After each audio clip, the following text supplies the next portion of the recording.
Good afternoon, everyone. It's my pleasure to welcome you to today's CAS webinar, From Bullying to Belonging, Building Empathy and Connections Through the Arts, featuring the Stand Up and Speak Out Social Emotional Musical Program.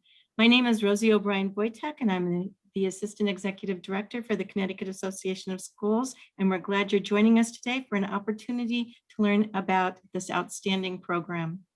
Stand Up and Speak Out, SUSO, is an arts-based initiative that creates original musical films with the goal of building a more harmonious world, one song and one story at a time. SUSO recently released the first episode of its film series, Stand Up, a film about bullying that is appropriate for students in grades 5 through 9. The film and its accompanying social emotional learning activity guide are available to Connecticut schools at no cost. You heard me right, it's free. So today you'll have the opportunity to learn more about the film's anti-bullying message and its accompanying SEL tools and classroom activities that can be successfully implemented in your school and in your classrooms. But before I introduce our speakers, I want to thank our corporate partners, Jostens, Horseman, Liberty Bank, the Connecticut Army National Guard, Pullman and Cumley, Connecticut Lighting Center, the Department of Health, and Buffalo Wild Wings for helping to make this webinar possible. We thank them for their continuing support of our CAS professional development webinars for all principals and educators in Connecticut. Again, we're very excited to bring you this webinar and glad that you're joining us today. As a reminder, this session will be recorded and posted on the CAS website so you can view it later and share it with your colleagues as well as your faculty and staff. Please use the chat feature as a way to stay actively engaged in the learning during the session and to let us know if you have any technical issues, as we will be monitoring the chat. In addition, please use the Q&A feature to ask questions, as we will be monitoring the Q&A and will do our best to answer your questions during this session.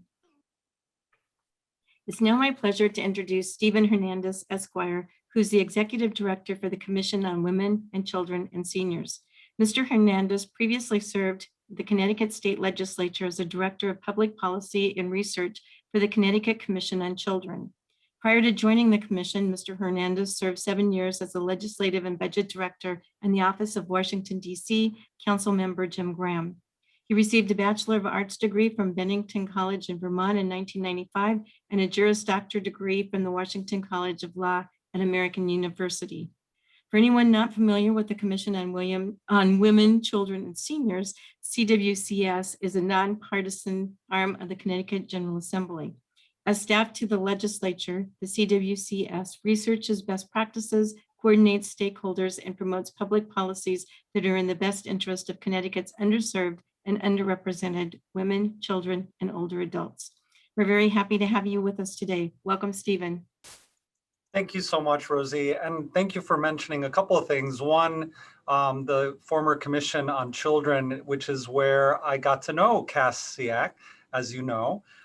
We've been working together over the years on issues of mutual interest, and it's just so exciting to be here with you today for today's webinar for a couple of very specific reasons, not the least of which are some of your honored guests.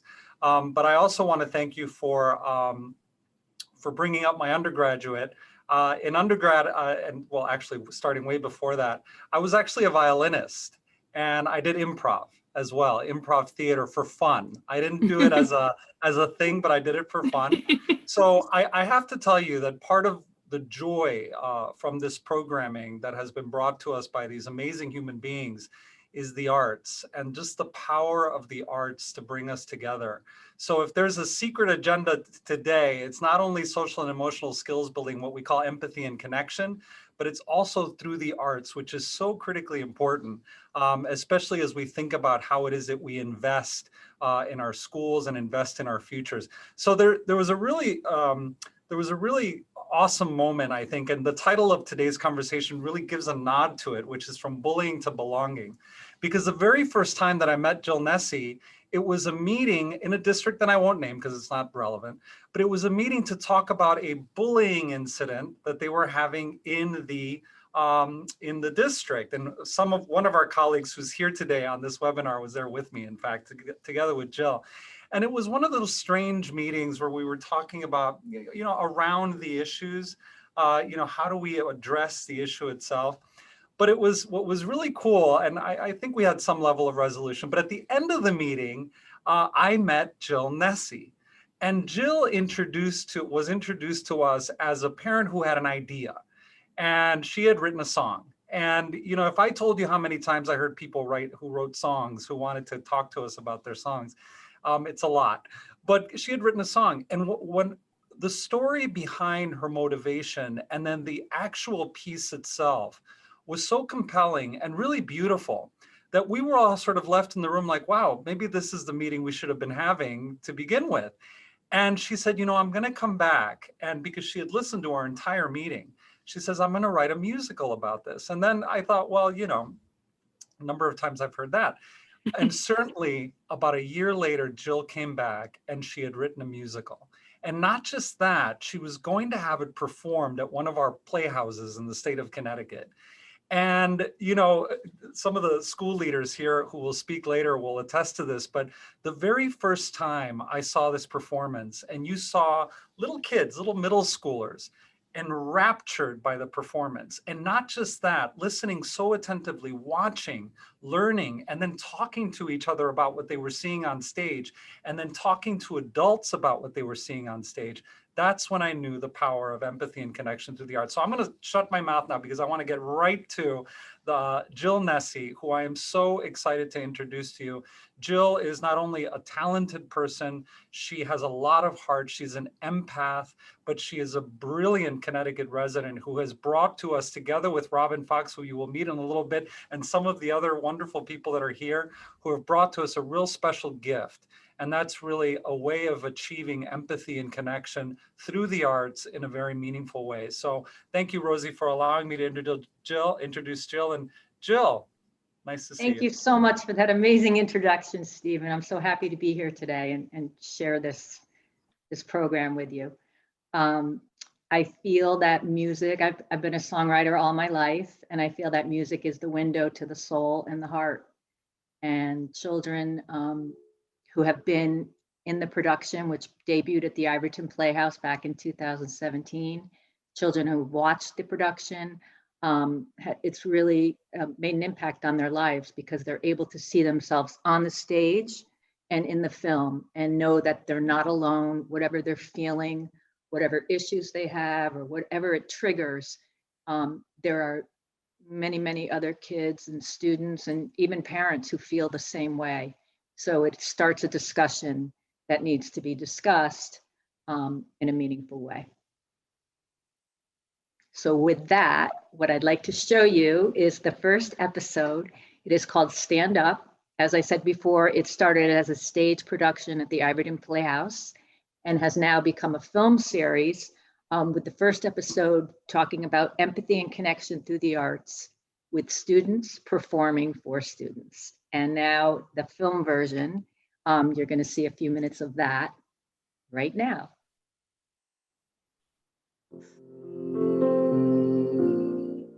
Who can I turn to? How will I get through this world of pain I'm in? Lying on ready for you.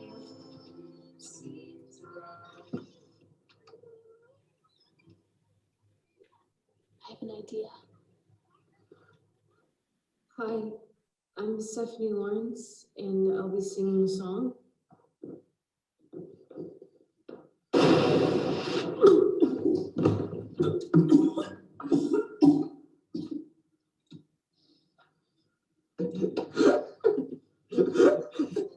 Somebody to guide me through the darkness night. Somebody to comfort me with the shining light. Somebody to help me through it all. Catch me when I fall, lost and all alone. Ooh.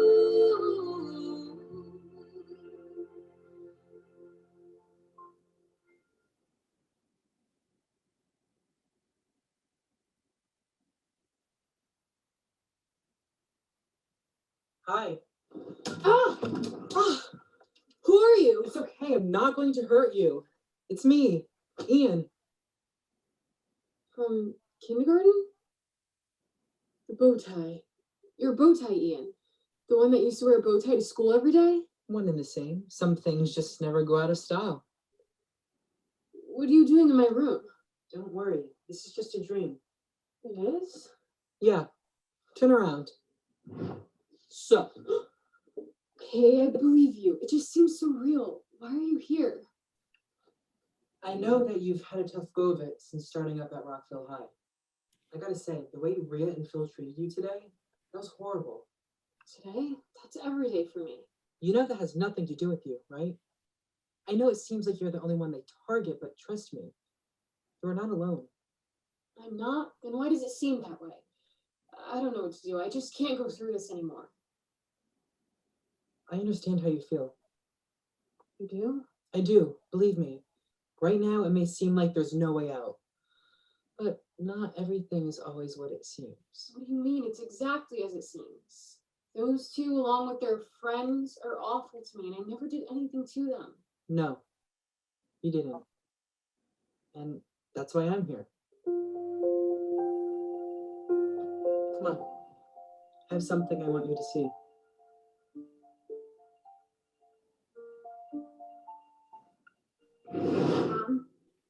A talent show? That's where you're putting your efforts towards? It would look really good on a college application. Well, you'll need all the help you can get. Just not from me. Let me explain something to you. You are nothing. You have no business being on this team.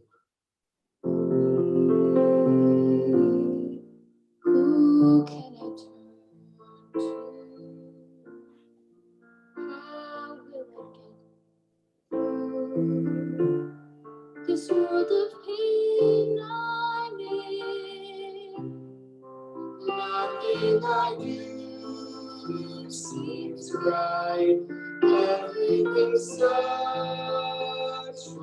fight.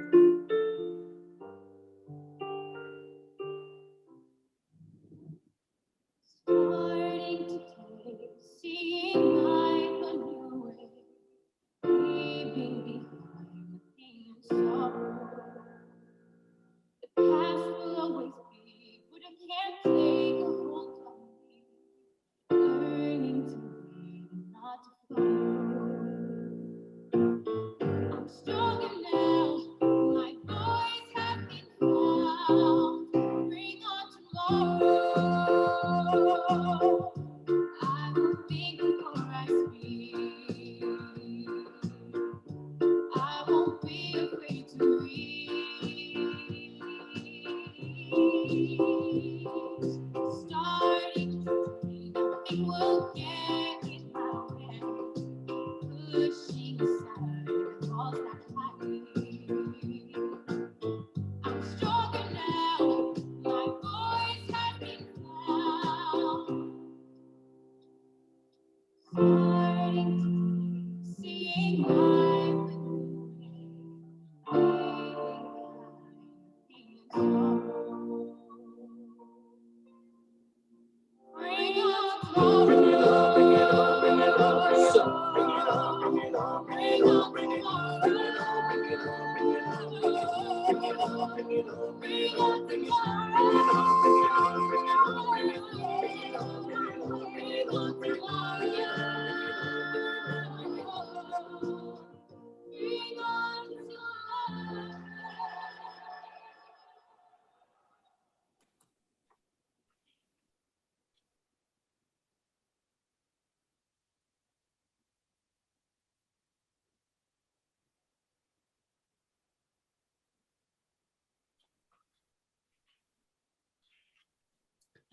Yay, excellent job.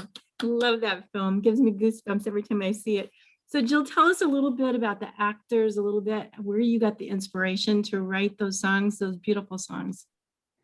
Got the inspiration from the horrible epidemic of mean behavior that's been happening in our schools and in our country. And I wanted to have kids that were in the original production that have actually had an experience with mean behavior or have actually been the bully themselves at the time. And when we casted this, we reached out to kids all over Connecticut, and we had some kids come from New York to actually be in the production.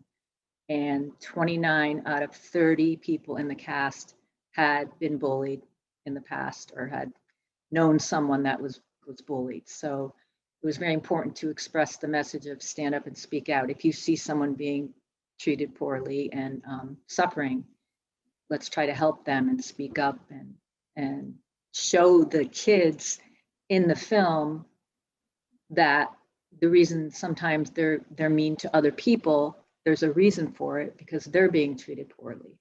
So it was just a way to express to kids in the audience as well as kids on the stage why people behave the way they do sometimes, because we don't know what's happening behind closed doors. And I love Bowtie. What's his Bowtie name? Ian. Yes, yeah, I think he's like my favorite character, but just kind of out of the blue bully, the kid in kindergarten, and I thought that was really good. So it's such a wonderful and amazing and inspirational musical. I've watched the movie several times, and every time I watch it, I enjoy it a little bit more. I even got chills, when they were hugging just a couple of minutes ago watching the film again, because of such a great story, such a powerful message.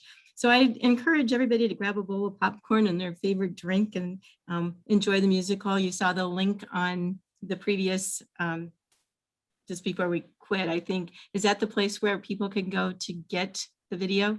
Yes, we will show that. We'll show that again at the end of the program.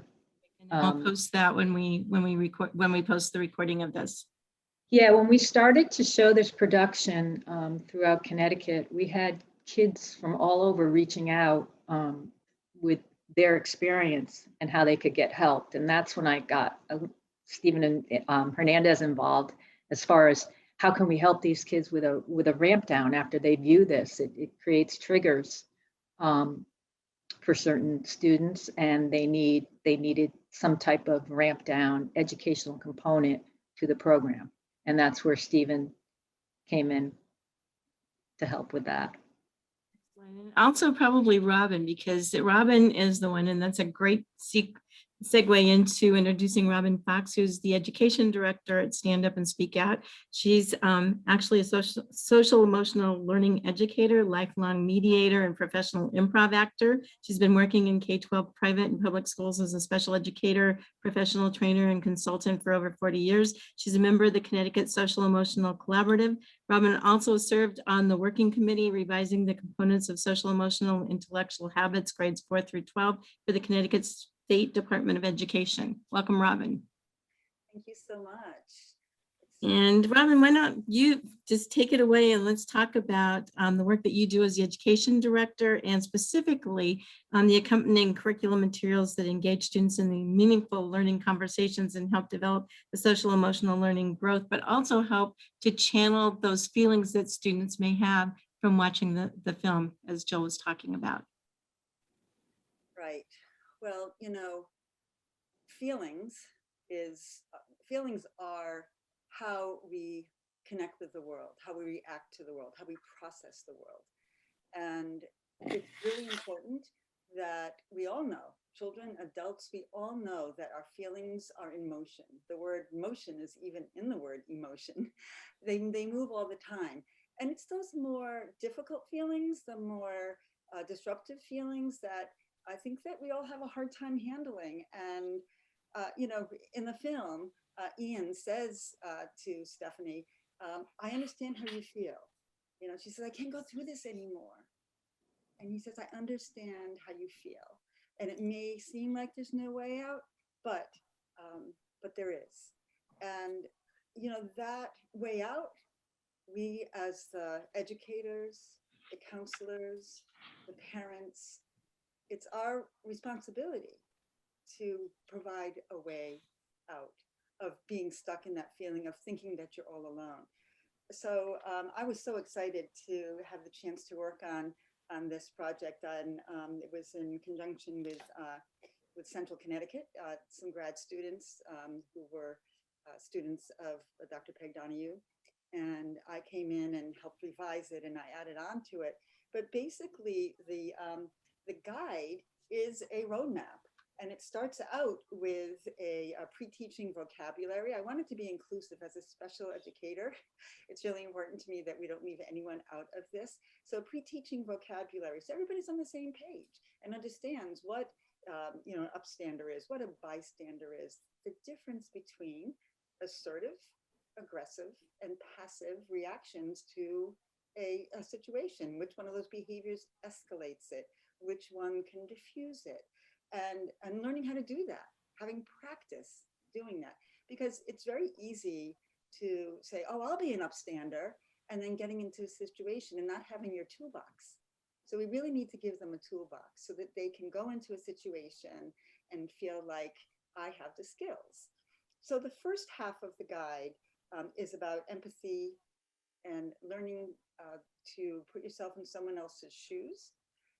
And we do that through a number of different exercises where you actually have to stand for other people, and you have their anonymous reactions to some pretty intense questions about feeling left out, feeling alienated, feeling marginalized. And you have to actually stand up for those people. You don't know who they are, but you have to stand as if that's you. So that's a really powerful exercise. We teach kids that, that there are diverse experiences that people have, and we have an insight into those diverse experiences. And we all experience pain, emotional pain. And when we can realize that we are together in this human experience, and that everyone suffers now and then, here and now to some degree, we can start feeling like we are each other's friends, even when we don't know people. We can stand up for those people. So we learned how to respond to recognize mean behavior, to respond to mean behavior, and identifying a positive school climate. What's your role as a student in developing a positive school climate? We recognize the difference between good-natured teasing and mean behavior. Now, that's a very fine line sometimes, but we have lists of how you can know. Like, is there an imbalance of power in the relationship? Are you teasing about something that that person has no control over? Physical appearance, financial status. Are you really sure that the person's enjoying it? How can you tell that someone's enjoying teasing? All these things which seem like, well, they, don't we know that instinctively? No, we don't. Kids don't. They don't. And they need to be given a way to process, and then the skills to react in a way that not only diffuses behavior, but then, and of course, it's always, we teach over and over and over again, you must get an adult involved. You can use these steps to diffuse, but always bring an adult into the situation. And then we go to building relationships, because really, when we get to know each other, there are kids sitting in a classroom with other kids that they know nothing about. They don't know what their interests are or what their situation is. And we need to build relationships in order to get to a point where we really do recognize each other as friends in the building and in the community. And so, we help kids to know the difference between healthy and unhealthy relationships. When should you leave a relationship? When is it important to listen to that gut feeling? Something's off. Listen to that gut feeling. And then use these steps to identify healthy versus unhealthy relationships. And then we also teach them how to work in groups through fun improv games. The second half is mostly improv game. There's some role playing in the first half of the 50-page guide, but the second half is these really team building improv exercises where you get to know someone, you learn flexibility, you learn resilience, because making mistakes is learning.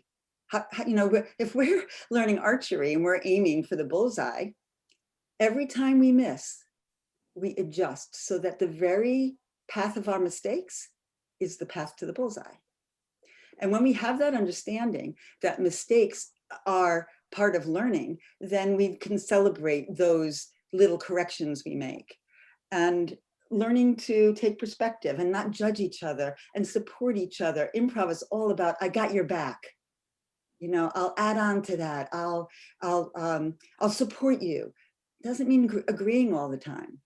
We also need to teach kids how to have difficult conversations, whether it's around bullying, around drugs, around gun safety. We need to have kids schooled in how to talk about situations with adults and with other kids that is informative and is a way to connect instead of pushing people away. But I have this view, you have that view.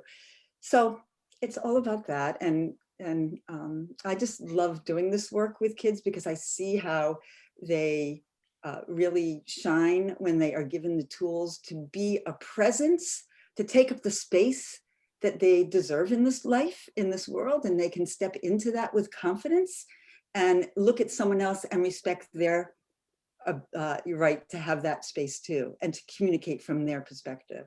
So it's amazing. And Jill's music, I cry almost every time.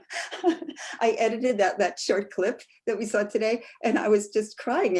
And it's because I really believe that the arts, whether it's music, theater, improv, visual arts, it has a way of going past all that noise in our head, and it goes right to our heart.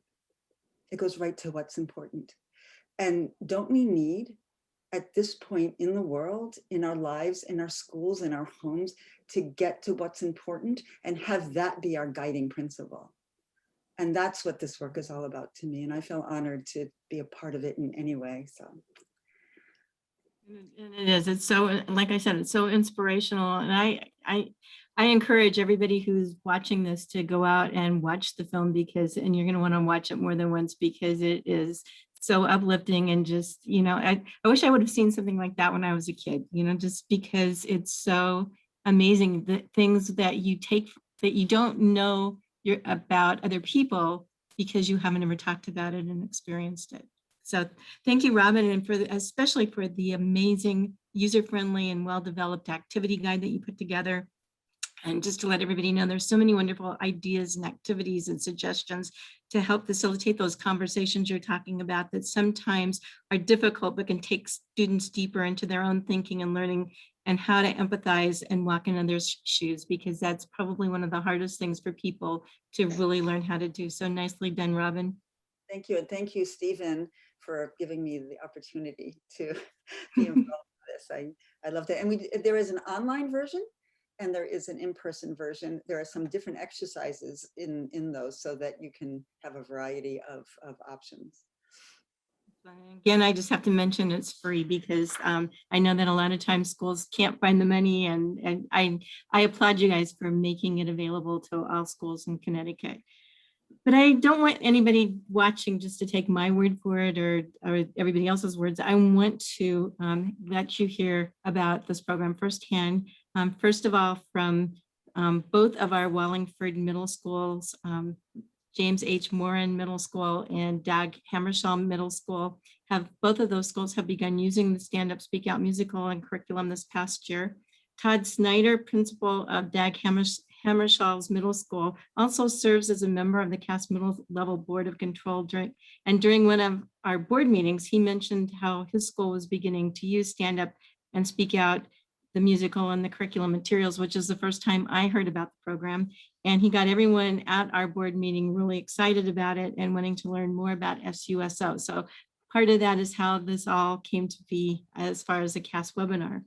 And across town in Wallingford at Moran Middle School, they are also engaging in using the SUSO program with middle school students. Dr. Aimee Giangrave is a 7th grade social studies teacher at Moran Middle School and also an adjunct professor in the educational department at the University of Bridgeport.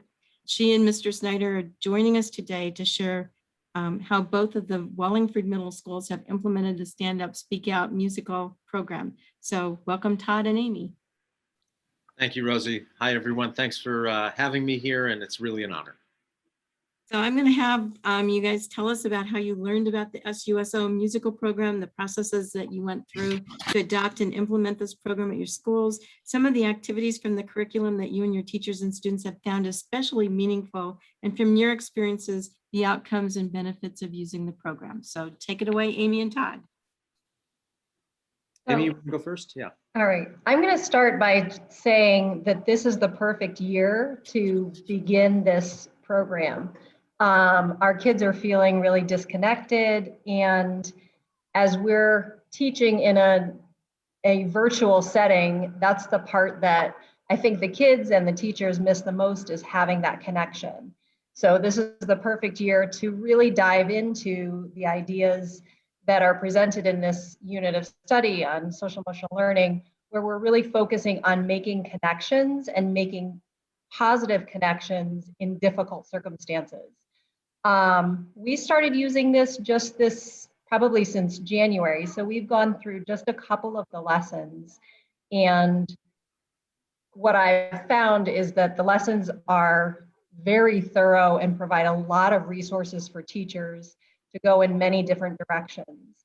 As a 7th grade teacher, we teach some difficult topics, the Holocaust, and this year we taught a little bit of the civil rights movement. And this curriculum has just lent itself so nicely to those units of study in particular. So I think it's a great opportunity for teachers to find curricular connections. My lights are going to go off every 15 minutes, so I'm in the dark now. The materials provide a great opportunity for teachers to make curricular connections. It just so happens that my curriculum, there were really nice, easy segues into this. Robin, you talked about some of the vocabulary and the language, the idea of upstanders and bystanders. And what I love about the lessons from this program is that it really builds in opportunities for students to practice out the language of what do you say when you're in a situation where kids are being bullied or you're being bullied. How do you get out of that situation in a way that doesn't make you uncool or doesn't make you more of a target? And the materials in this really help students talk through some of that language. So from that standpoint, I've really enjoyed this, and I've watched my kids my students really internalize, how you respond in certain situations. Let's see. I wanted to say that, again, it's the idea that this program provides a toolbox for students and for teachers with the language and the opportunity to practice how you respond appropriately. It's about, like Stephen said, watching, learning, and having kids engage in those conversations. So it's just so timely and so thorough. I'm really enjoying working through these lessons with my students.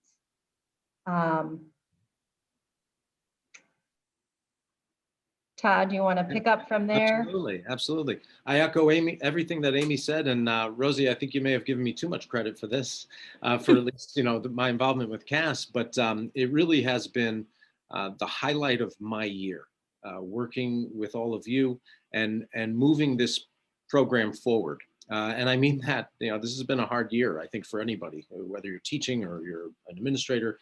And it really, I got to give some credit to our superintendent, who I believe we all met back in the fall, if I'm not mistaken, our earliest conversations. And from there, it has taken its own kind of energy. But the activity guide is wonderful. It's kind of canned lessons that you can provide teachers. They're easy to follow and they're very engaging.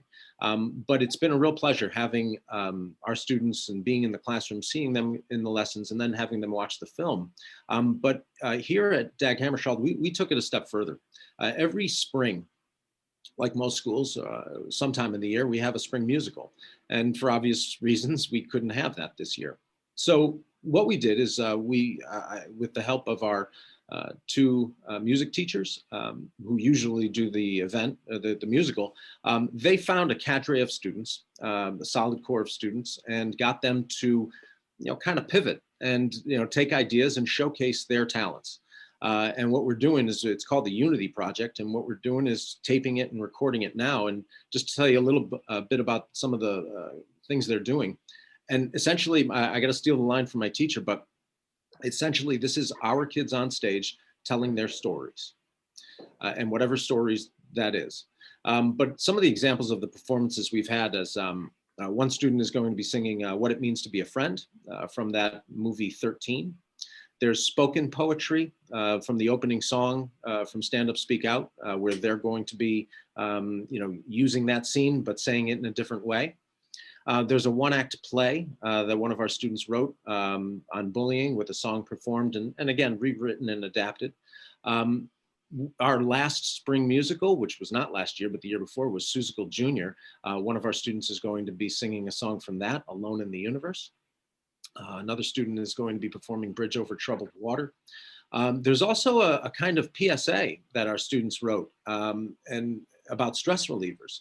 So giving, hands-on ways that our students can relieve some of their stress and anxiety, that too is spoken about. And then it ends with a photo montage. And, to be honest with you, the group itself has really coalesced and grown as a unit. They're very different. It's a different kind of setting than the regular rehearsals that they were used to. And it's really more responsibility that's placed on the kids. And I think that if ever there was a time to have our students, especially our music and theater students, come together like this, it would be now. In all the schools that I've been a part of, the music, the theater students are really the kind of a school within a school. And it's so great to see these kids perform and tell their stories. But essentially, we've created a psychologically safe place for students to be, where they can tell their stories and express themselves. And we're going to be showing this to the rest of the school once it's all taped and put together. And in all honesty, it's been, especially with this year, probably the highlight of my year. It's breathed a new life into my day-to-day, which for anyone in education, it's been a struggle this year. So I thank Jill and Robin and Rosie and everybody, Stephen, for bringing this forward and moving this, because in the end, it's worth our time, worth our energy. So thank you all. And I can attest, Todd, because I heard you, I think it was January when you were talking about this. And of course, in January, it's dark, it's snowy, it's cold. And you just lit up when you started talking about it, and you're still lighting up.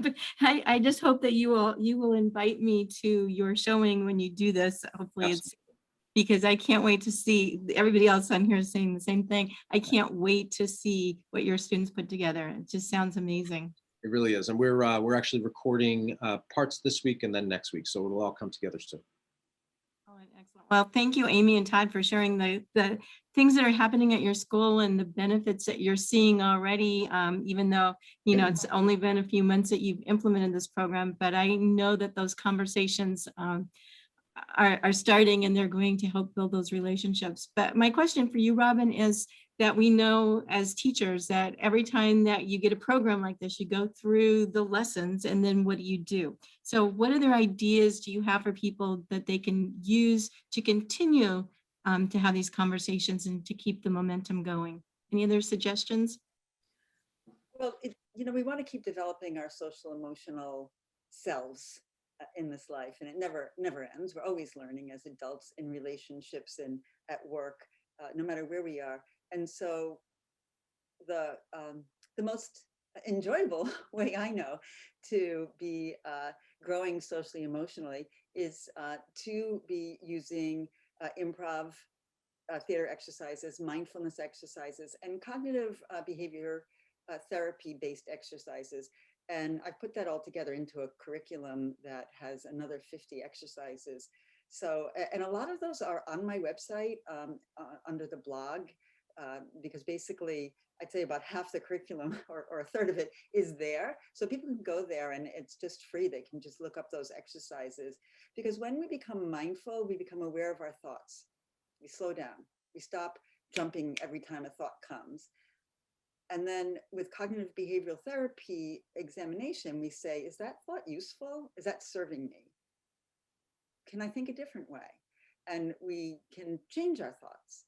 And then with the improv, we learn to accept ourselves, to laugh, to accept other people, to build relationships, because a good improv scene is when you accept an offer from someone and you build on it, and you are not really so much thinking about anything except focusing on what the other person is saying. Now, some people say to me, well, you know, not everybody can be an improv person. No, of course not. But the skills are listening on purpose, looking on purpose, thinking on purpose, and becoming a very fluid, accepting, flexible person who is knowing, just like with the exercises on becoming an upstander. How do you become a social person who successfully is relating and enjoying their relationships? Because I don't think happy people are mean. I don't think happy people hurt other people. And I'm not saying happy all the time, but there is a sense of your own, you know, that I'm in this life, I'm connecting with people, and I'm learning. And I think if you have that, you have hope. You have, you know, bring on tomorrow, Jill, right? Bring on tomorrow, bring it on. Well, bring it on means I have hope. I have hope that tomorrow I can continue to have this amazing breakthrough I've had, or there'll be another breakthrough, and I can feel good about being here for this journey of life. And so building your own connection to yourself, self-acceptance, and acceptance of other people, and knowing when your boundaries are too. So no mean behavior allowed in my world. And if you're going to be mean, I'm not involved. You know, I know how to walk away. So that's how I would continue that work. And of course, a lot of times improv activities that you're talking about, you can do more than once and do them over and over again. And every time you do it, it changes a little bit. Because it's improv. Exactly, exactly. And because you're in the moment. Yes, right. Absolutely. Absolutely. Exercises there, and then you fill it in with your spontaneous genius, because everyone in improv is a genius. I love it. I love it. I'm going to turn to you, Jill, right now, because I'd like to ask you about your future projects and your plans going forward. I know you're working on 2 different films right now, Ethan's Song and Finding Hope. Can you tell us a little bit about those films the audience are going to be appropriate for, and give us a preview of some of the exciting things to come? Absolutely. So this weekend, I experienced an incredible weekend with incredible people. Kristen and Mike Song were here filming Ethan's Song, which is a film about their beautiful son, Ethan, who was killed from a gunshot wound in 2018 by an unsecured firearm. And these songs are working tirelessly and selflessly to make this a federal law called Ethan's Law. So people need to lock their guns up when there are children around, lock your guns down. And we're fortunate enough today to have Kristen Song here with us. And I was hoping that she would talk a little bit about this weekend and the filming about Ethan's Song, which is coming out in June, beginning of June, which will be shown at every high school in Connecticut at no charge, along with the educational component, as we did with the first one. And kids from all over the state of Connecticut will be able to see this and learn about this important message. All right, so Kristen. Hi. Hi. Thank you so much. It was an extremely emotional weekend for us, because it really brought us right back to the day that we found out that Ethan was shot in the head at his best friend's house. And ever since then, my husband and I have been on a mission to pass Ethan's Law in all 50 states. I'm not sure if you guys are aware, but children from 0 to 19, the leading cause of death is gun violence. So that means now that your child has a greater chance of being killed with a gun than any other danger that they will encounter in their life. What's so troubling is that the government has zero, they're really doing nothing about it. So in any other area where children, any other area where the leading cause of death in children, this government has jumped all over it to try to drastically reduce those deaths. We saw that in drunk driving. We saw that in the way they changed all the insurance, where the kids can't drive together. We saw that in any kind of cancer, any kind of childhood disease. There's $0 allocated to fighting gun violence, and there is zero government agencies that have been tasked with reducing gun violence. So it is definitely, you know, a David and Goliath kind of battle that we're in. But, you know, we have no other choice. We will stay in it to really our last breath. So, you know, just wanted to kind of raise awareness with everyone that it has surpassed car accidents in children for the leading cause of death in children. So, but thank you. Thank you for being here with us today, Kristen, and thank you so much to you and your husband for the work that you're doing. It's so important. And, you know, as you were talking, I was thinking even something as simple as children's toys or car seats, that government jumps all over, and something that's important. It's really, really sad that we have to work so hard to bring awareness to the situation. So thank goodness for Jill and for Robin and for this video, and hopefully it will share that powerful message and maybe make a difference. So thank you, Kristen, for being here. And Jill, the other movie that you're putting together is called Finding Hope. Can you tell us a little bit about that? Yes, Finding Hope. Hope was in the first episode of Stand Up. The young girl who was very upbeat, positive, and happy girl. What we didn't know about Hope was that she was suffering inside with substance abuse. And this film called Finding Hope was inspired by my friend Lisa Dean, who plays the mother of Rhea in the first episode of Stand Up, and also unfortunately lost her son Joe to fentanyl overdose back in 2018. And I'd like her to speak about the upcoming episode of Finding Hope. Unmute yourself, Lisa. Lisa, you have to unmute. There she is. Thanks, Jill. We're good. Thanks everyone for having me. I appreciate it. So what we're doing is, I'm going to go back to Stand Up and Speak Out for just 1 second. One of the performances, and I forget which one it was, a teacher stood up and she said, Jill, how did you pack everything in there? Everything that you could possibly want to know about bullying, everything I think you've been wondering, and even a solution, a very simple solution. Aimee brought that up as to, it's as easy as just apologizing. We want to do the same thing with Finding Hope. Get as much information as we can into, say, a half an hour or whatever about addiction, about how it can creep up before anybody realizes it, about a mom who is struggling understanding and not realizing that her daughter has an addiction. Once she finds out it's an absolute addiction, of course their world comes falling down. But as in life, there's always hope.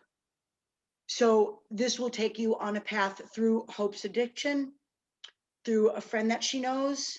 And I don't know if I can give away much more, but it has a brutal and raw ending in one scene, and then a very hopeful scene in the other way. So are you telling me it's a happy ending or not a happy ending? Let's say it's split down the middle. Okay. Yeah, yeah, but it's real, it's raw, and we do have one of the characters actually is a former dealer. One of Kristen knows this person very well. One of actually New England's most notorious drug dealer, who now plays a big part with New Haven Street Outreach. So he'll be playing one of the characters. We're fortunate to have these characters who actually work with kids in violent situations, in drug dealing situations and so forth, be in this film. So I'm very, very proud and pleased to be a part of it. And I thank Jill for the experience. Thank you. And we thank you too, Lisa, for all the work that you're doing to help promote this and behind the scenes. And I was wondering today when I saw you, and then I saw you today because I hadn't seen you before. I'm like, oh, I wonder if she was the mom in that film. So thank you for clarifying that, because I didn't know that. Anything else, Jill, that you'd like to say about your upcoming projects?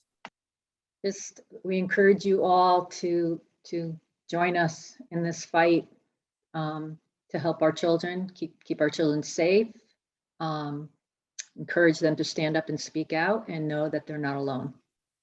And we're here to help. Thank you. I'm looking at Stephen and I'm hoping he's still here. I don't see his face at the moment, but Stephen, are you here?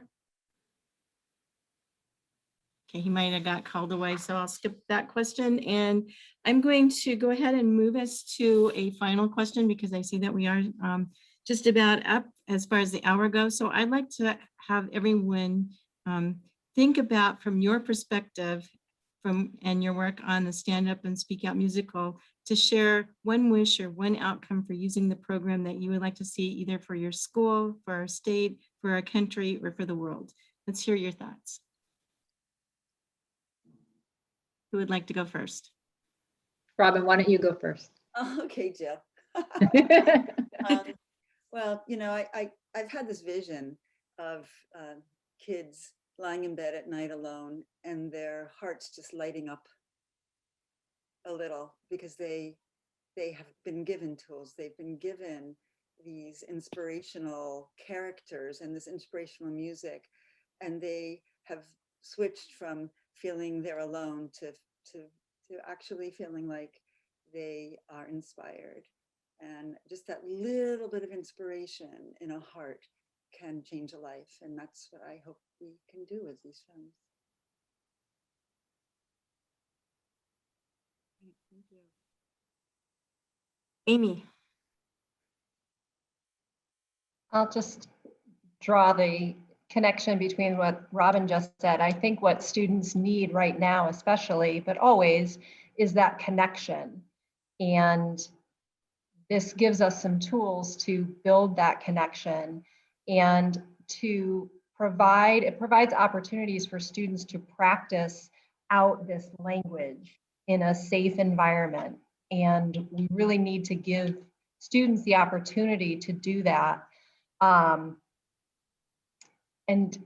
as much as we can as educators, to make the connection between this curriculum and the curriculum in our classrooms. The more we make this a part of the conversation, the more practice kids are going to have with it, the more likely it is to have legs outside of the classroom and become a part of their experience. So really that curricular connection, there's so many ways for us to pull this in. Thank you, Todd. I think for me, and I agree with everything Aimee just said, you know, I want every student to want to come to school each day. I also want them to have at least one adult they feel comfortable talking to. So I like to hope that that through, you know, any of the lessons in the activity guide, but beyond that, just the kindness that we can, you know, assign to students, and just, you know, how we deal with them, how adults deal with each other. I think we owe that to them. And it never ceases to amaze me how aggressive humans are at times. And I think we owe that to them, the lessons within the lessons, and allowing them to see the outcome of their behavior, but then model that behavior. And this film series, in addition to all of the other things that we do, does that really well. Thank you. And Jill. Thank you, Todd. Thank you. I want to encourage children as well as parents, families, to be kind. be kind to one another. And I know everyone keeps saying that, but I mean, really, really empathize with other people, what they're going through. We don't know what other kids are going through. We don't know what adults are going through. We should never judge what people are going through, and do our best to stand up and speak out if we see someone suffering. Stand up on their behalf if they're not strong enough to do that. So. And this whole program does exactly that. It really helps give students the courage and the tools that they need in order to stand up and speak out. So thank you so much for writing it, for producing it, for everything that you've done, and to Todd and Aimee for implementing it and leading the way in order to start showing other schools across the state the kinds of things that they can do in order to use this program and to help their students. So thank you all for being here today. I also want to thank Lisa and Kristen. When we put this together, I didn't know that you were going to be here. I am so thrilled that you were. I can't tell you, I'll just speak for me and on behalf of the Connecticut Association of Schools. We are so appreciative of the work that you are doing in the area of gun safety and drug abuse, and fighting the cause that you are. So thank you so much for sharing your stories today and for being here with us. And again, to Jill, Robin, Steve, Aimee, and Todd, I can't thank you enough for sharing this exciting and highly motivational social emotional learning program. Musical production of Stand Up and Speak Out is so motivational and so inspirational. It definitely speaks to the middle school and junior high school students in grades 5 through 9. What a wonderful way to help students process, understand, and develop their social emotional skills to deal with bullying and finding their own comfort level and way to fit and belong through the arts. So many students, especially during the middle years, struggle with their own identity, sense of belonging, and empathy for others. This production speaks directly to these students and affords a variety of ways and means for teachers to facilitate discussions and conversations that help students dig deeper into their inner selves to discover who they are and what they believe, as well as to understand their peers and learn how to empathize and find a common ground that builds stronger relationships and stronger connections and friendships. I have to say it's uplifting, it's inspiring, it's beautifully and artistically produced with some amazingly talented students as actors. And best of all, it's free. I will say that again, it's free to anyone who would like to use it. Thank you, Jill and Robin, for the amazing work that you've done on this project. Thank you, Aimee and Todd, for sharing how you're using it in Wallingford and the difference and impact that it's having on your school community. And thank you, Stephen, for the work that you're doing at the state level through the Commission on Women, Children, and Seniors, and especially helping to promote this amazing musical program. On the screen, you can see the contact information for our speakers today, along with a link for more information about Stand Up and Speak Out. Again, thank you to Aimee, Todd, Stephen, Jill, Robin, Lisa, and Kristen for being here today. Once again, I'd like to thank our corporate partners, Justin's Horseman, Liberty Bank, the Connecticut Army National Guard, Pullman and Comley, Buffalo Wild Wings, Connecticut Lighting Center, and the DPH for helping to make this webinar possible. We thank them for their continuing support of our CAS professional development webinars for all principals and educators in Connecticut. We also hope that you'll join us for our next webinar, Engaging All Stakeholders in Sustainable and Systemic Approaches to Equity and Inclusion Efforts, tomorrow, April 28th. At 9 a.m. to hear the 7-member panel from the Farmington Public Schools present the district's multifaceted equity framework and explain the ways in which it is embedded in the school climate and culture, community engagement, curriculum, and teaching and learning practices. Again, a special thanks to Aimee, Todd, Stephen, Jill, Robin, Lisa, and Kristen. I'd also like to thank all of you for joining us today. This webinar has been recorded and will be posted for future viewing on the CAS website. Please share the link with your colleagues once it's posted. And again, thank you for joining us today. Stay safe, stay well, and get outside and enjoy this wonderful spring weather. Thank you, everyone.